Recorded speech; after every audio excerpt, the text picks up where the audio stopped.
It was supposed to be a milk run, a routine training exercise, something 5 Navy pilots had done dozens of times before. Nobody was supposed to die. Nobody was supposed to vanish.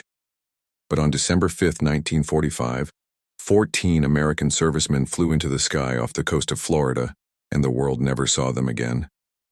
Fort Lauderdale Naval Air Station, 2:10 in the afternoon. 5 TBM Avenger torpedo bombers line up on the runway, engines rumbling. Their mission, Flight 19. A standard navigation exercise: fly east over the Atlantic, drop practice bombs near the Bahamas, then bank north and return home. Simple, familiar, safe. Flight time estimated at 2 hours. Leading the group was Lieutenant Charles Taylor, a veteran with over 2,500 hours of flight time. Behind him, 4 student pilots, young men, barely out of their teens, trusting their instructor with their lives. The sky was clear, the ocean glittered below. Everything looked perfect. But about an hour and a half into the flight, something changed. At 3:40 p.m., a worried voice crackled over the radio. It was Taylor. He radioed the control tower with words no one expected to hear. "Both my compasses are out." He didn't know where he was. He thought he was over the Florida Keys, but he wasn't. His instruments were lying to him, or he believed they were. Because what happened next set off a chain of events that still haunts aviation history.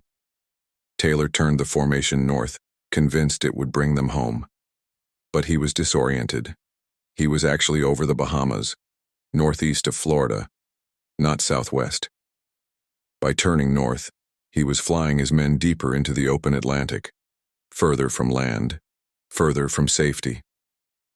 Back at the control tower, operators strained to hear through the static. Radio contact was fragmenting. One transmission came through clearly enough to chill the blood. "I don't know where we are. We must have got lost after that last turn."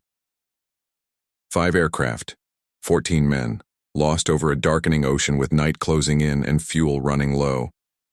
At 5:50 p.m., Taylor made his last known transmission. He told his squadron to tighten up, that when the first plane ran out of fuel, they would all ditch together. And then, silence. The Navy moved fast. Among the aircraft scrambled into the night was a PBM Mariner flying boat, a massive plane with a crew of 13, built for exactly this kind of mission. It took off at 7:27 p.m., banked out over the Atlantic, and disappeared. Gone. Just like that. 13 more men. Not a single distress call, not a single trace. The U.S. Navy launched one of the largest air and sea searches in its history. Over 300 aircraft, dozens of ships, 380,000 square miles of ocean.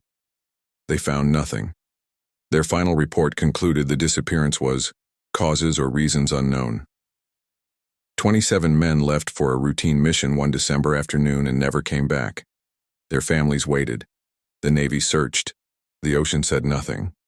Flight 19 is still officially listed as missing. No confirmed wreckage, no confirmed cause.